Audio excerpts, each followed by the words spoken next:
they were acting out of integrity, they step into their integrity and become better people. When we got into traffic in New York, he said, hey man, you are not to use your brake, just use your clutch in order to move you forward and to slow you up, and we'll get through this traffic and we'll get parked and we'll go up and see your grandma. And I'll tell you, that was a life-changing experience for me. When you're exiting, the most important thing you can do is take a few minutes and nourish yourself. You think about climbing the mountain, getting up to the peak, seeing that peak. A lot of people don't actually think that you need to sit there and just enjoy it. There's a difference between a dream chaser and a dream catcher. Welcome to the Dream Catchers podcast. I'm your host, Jerome, and this is a solo episode. It's probably been 6 months since I did one of these, but I figured, man, let's just turn the recording on and see what comes out. There's been so much going on in the third and the beginning of the fourth quarter. And I know I try to give you updates here and there as we go along, but maybe it'd be a great idea if today we just kind of revisited some of the things that have happened over the course of the past 4 or 5 months. So the thing I would love to start with is some of the travel. We had our family vacation this year, and we spent it in Honolulu, Hawaii for most of the time. We took a trip over to the Big Island as well and got to see an active volcano, which is absolutely insane. If you haven't been over there, if you haven't been to an active volcano, walked on the crater, it's just a surreal experience. And the thought that at any moment the ground could shake and fire could come out of it, it is just absolutely intimidating and exciting and invigorating all in one. So while we were out there, I had an opportunity to do a lot of thinking. One, the plane ride was basically 4 hours to the West Coast and then another six to Hawaii. So, somewhere between 10 and 11, maybe 12 hours in travel time. But when we were there, I didn't take my computer. So I didn't open it. I didn't do email. I just kind of unplugged from the matrix and really thought about, am I being intentional with the time that I have? Recently hosted a mastermind in my home, and we did an exercise called losing your marbles. And so in this exercise, we grabbed a bag of marbles after thinking about the number of times that we would get to do something that was really important for us. For me, I picked the number of times that I'll be able to pick up my kids before they graduate high school. I started to do the number of trips that we have planned between now and the time they graduate from high school. But the pickups are the ones that are more important for me because I think picking my kids up on time signals to them that they can count on me and that I'm dependable. And modeling that for them, I think, is something that is extremely important. Many of you may have heard this story if you've been around for a while, but back when I was in the eighth grade, I had a teammate and a classmate of mine who I promised that I would call on my way to go with me to a football game, a high school football game. And on that particular day, I didn't call him. And the next morning, I got a phone call and he said, he's dead. I was like, who's dead? What are you talking about? And it was my friend. My friend did not go to the game with me that night, and some unfortunate incidents happened where he was no longer with us. And that for me was a quake moment. That for me was when I doubled down and recommitted to being a person of my word, being dependable and reliable, and showing up in the ways that I promised to show up for other people. And so this concept of consistently and constantly showing up for the folks that I care for most and anybody else I choose to make a covenant with or make a bond or a promise with is core to my identity. And it's funny that we land on identity because I think our self-image is the thing that drives us. I was at the gym and we were talking about standards and the fact that everybody has a set of standards. Now, for some people, those standards are going to inspire other people to rise to a new level. Other people are going to do all they can to drag you down to a level that makes them comfortable. The question is, which one are you? I like to think that I am the thermostat. I control the temperature in the room. When I walk in, maybe people sit up a little straighter. Maybe they want to perform at a higher level. Maybe if they were acting out of integrity, they step into their integrity and become better people. Then there's other people who just want to blend in, they want to mix in, they want to disappear into the crowd instead of leading it.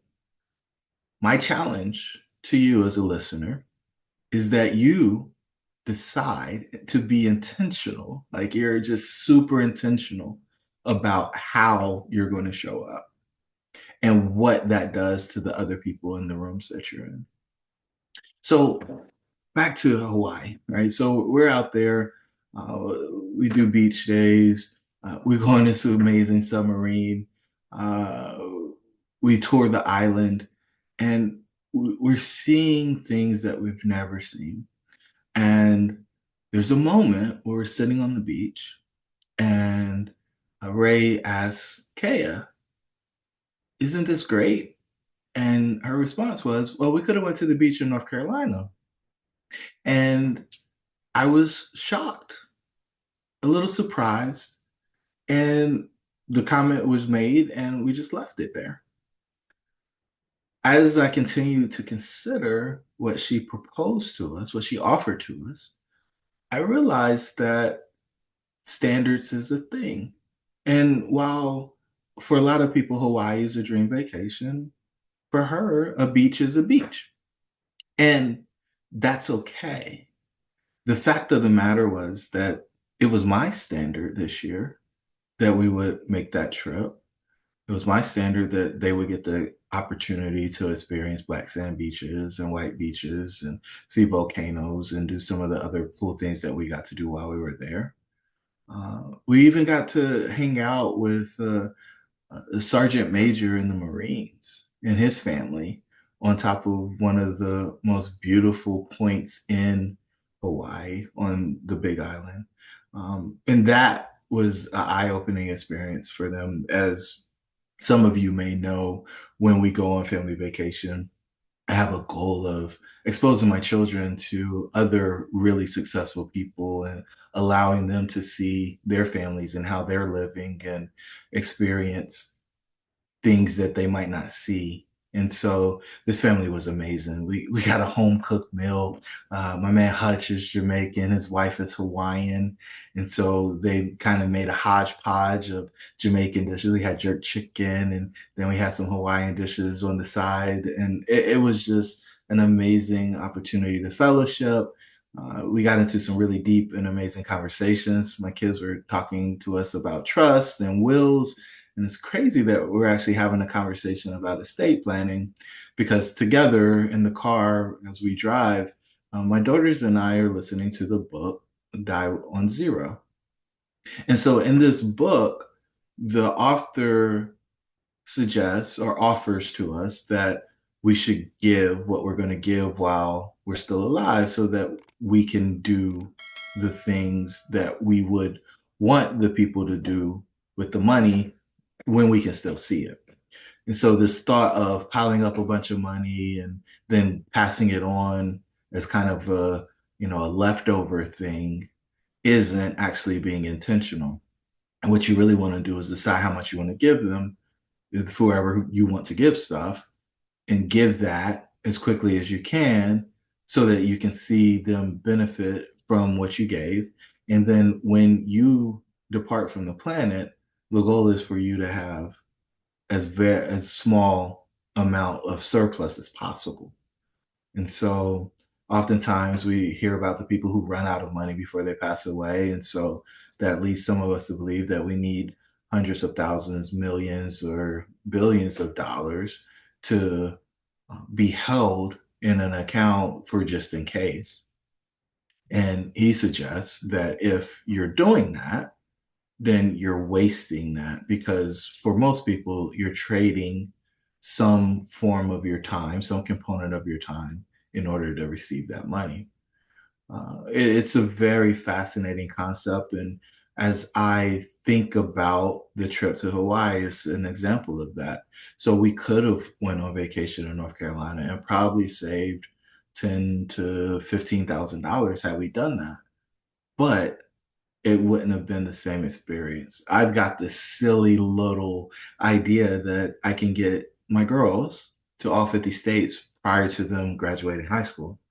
And so I think we are down to about 12 states at this point, and I think we've got like 6 or 7 trips left. And so the ability to maneuver and adjust through those is going to be really cool.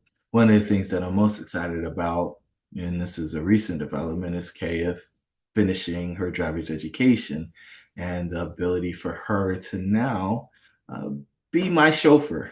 And so part of her education is going to be driving us around some of these states. And I'll never forget when I got my permit.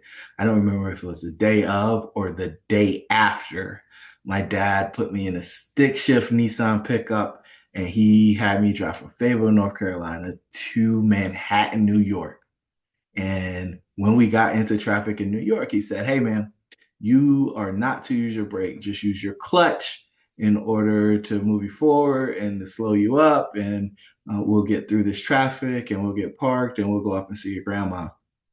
And I'll tell you, that was a life-changing experience for me. It was where I really developed the muscles to be able to drive long distances without having to stop. It was the place where I learned about windshield time and the therapy that, or how the therapeutic effects that you can get from staring out of the windshield and just kind of zoning out and enjoying the wide open road and enjoying some good music every now and again, if that's what you're into. But there's always the books and the podcasts and a lot of the other things that we use for self-education these days that can accompany you on the journey as well. And so I'm super excited about that. We've got to do all of the states north of New York. And so there's going to be opportunity for us to, I don't know if we'll drive up, maybe fly up and do some exploring, get some mountain driving done, potentially hit some snow and get some exposure to that stuff and just really enjoy each other's company.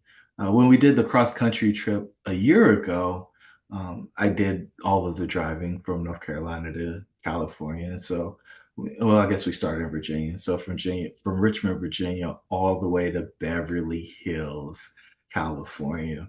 That was a phenomenal trip. But I didn't have anybody help me drive. And so now I've got somebody to be my driver. And we'll see what kind of stamina she has. She's pretty resilient. Really proud of her because we did our first 5K together this year as well. So it's been super exciting. Uh, oh man. And then with Leah, man, like she is a budding entrepreneur. And some days I talk to her, like, how much money do you make today? She's like 50, 100. One day she said, "Oh, I think I made about 150 today." And she's selling candy at school, which is probably absolutely illegal, but I'm supportive of her learning how to market products and resell them. And she's actually giving people credit on their accounts. And so they can prepay for things that they might want. And then over the course of a week or two, draw down on their balance, which is pretty funny. One day, she got into that framework because somebody brought a $20 bill in or something, and she said, "I don't give change." And so they came up with a little ledger system where she is keeping track of what they get, and they are keeping track of what they get, and somehow they're making it work. At the end of the day, I think it's just a great example of what um, kids can get into if they have the right exposure and encouragement. And for me, uh, I don't have any strong push or preference on what my daughters do as long as they are extremely happy in their experience and all of their needs are met. So back to, and I keep saying back to Hawaii. And so we're making these investments, and some people may say, "Oh, well, a vacation is not an investment." Well, I think it is. And so recently, I saw a post on Instagram where someone was saying something along the lines of, Somebody had $1,000, one person invested it, the other person spent $700 on a trip or clothes or something. And the point was that the person who invested the money was more successful than the person who spent the money. And I used to feel that way. But as I've done more and more exploration with newly exited operators, and I've watched more people dealing with their legacy and talking about significance, I've realized that everybody's not optimizing for putting as much money in the bank as possible. Now, think about that. If the metric isn't how big your bank account is, then what is it? What is the ultimate metric? And what I think it is, and what I submit to you to consider is return on life. And so many of us trade time for money. Some of us have figured out how to get financially free and decouple our time from money. But many of us trade time for money. And so if you're just going to get more money, are you getting any more life? In our red pill framework, when we talk about prosperity, we are optimizing for three different things: time, talent, and treasure. I think that concept is in the Bible, that those are the resources. And talent, we expand to basically being energy, right? So the energy that you can share or use to do a thing. So if you go out and you are not considering all three of those and you're just choosing to optimize for one, imagine saying that you're prosperous when you've got a lot of money, but you don't have any time or you don't get to use your talents. Imagine saying you're prosperous if you use your talents all the time, starving artist, but you don't have any money and because you don't get paid well for what you do. And then the last one is imagine having a whole bunch of time, but not having any money or not being able to do what you want to do with that time from a talent perspective. We don't think you can optimize for just one of those. We believe that you've got to optimize for all of them. And we've been working with people who are on their journey to exit. Doesn't matter if they're exiting one or exiting at number 8 or the one that everybody talks about, number 6, which is a liquidity event. Doesn't matter which exit you're on. The fact of the matter is we want to make sure that you're optimizing for all three. And if you're swinging in a place where you need to have a concentrated focus or effort, we just want to make sure that we're being intentional about that. We're communicating that to the people who are going to be impacted by it. And then in turn, making sure that we get back to a centered place so that the time, talent, and treasure balance or mix will be in a space where we can look back and be proud of where we are from a prosperity standpoint. Man, we've had some clients do some pretty cool things over the past quarter. Um, One of them had a huge eight-figure exit. I'm super proud of her and all of the things that came with that. It was a challenge, and I'm really excited about her stepping into her next. We had another client who's on the brink of another seven-figure exit. And again, she's just phenomenal. She's taking care of the kids. She had a big move, bought a house, did some crazy renovations in it, made it look super luxurious. And it's really exciting to see the fruit of the labor that she's had and the pressure that she's applied in order to get to the place where that she's in over the past 10 years. I think so many people believe that they don't have the ability to get to the exit, or they continue to work as if the exit isn't a place where they can, take their hat off and wipe their brow and review what has happened. But I will tell you, when you're exiting, the most important thing you can do is take a few minutes and nourish yourself. You think about climbing the mountain, getting up to the peak. seeing that peak, a lot of people don't actually think that you need to sit there and just enjoy it. And so if I go back to Hawaii, I think it's just an amazing example. So Kay and I got up early one morning, like dark 30, and got a ride out to a park called Cocoa Crater. And we hiked in the dark with no street lights up the side of a mountain to get to a place where you could see basically the oceans on both sides of the Big Island. Now, in order to get there for sunrise, you had to start that journey in the dark. And for some people that were doing that, that was their exercise routine. They would walk up and down the steps or the stairs to get to this place. And I gotta believe it was like a mile up, or maybe a little bit more. So they would do 2 or 3 trips up and down. And one guy was sharing with us how when he was in peak shape, he used to do it in like 20 minutes. So it took us about 50 minutes to get this thing done, maybe a little bit longer. And, everybody's trip up the mountain takes a different amount of time. I watch so many people comparing themselves against others and wondering if they're behind or struggling to figure out how they were going to get there quicker. And I just encourage you, man, to run your race. I was talking to my mentor and I was explaining to him that I want to be the person to name the College of Engineering at North Carolina Agricultural and Technical State University.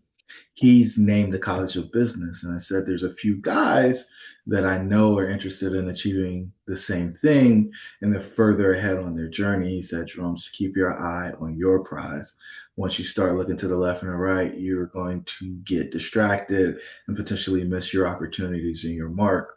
And so I encourage you, if you're on your journey, you're trying to figure out how you're going to get things done, or if you're on track, or if it's too late, or if you're on pace, that you would Go in and do what you need to do to get what you want. It's, I'm willing to do whatever it takes for however long it takes until I get my outcome. Man, I feel like we've covered a ton of ground today. And I'd love to just kind of wrap this thing up by thinking about our next mastermind. So on January 8th, I'm going to be holding a gathering here in Greensboro, North Carolina. And I know some of you out there may want to be a participant in that. And so do me a favor, either shoot me a message if you got my personal cell phone number, or send me a DM on LinkedIn and just say, hey, Jerome, I want to hear about the mastermind. I think we've got a spot for like 5 people. We're keeping it super small. It'll be less than 15 folks, probably less than 12. But, if you made it to this part of the episode, you've heard about some of the cool things that I've been doing.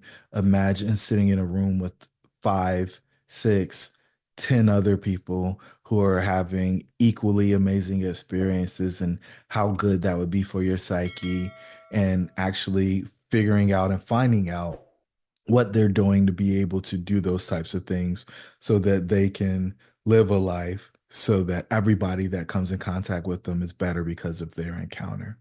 For me, that is a true measure of success.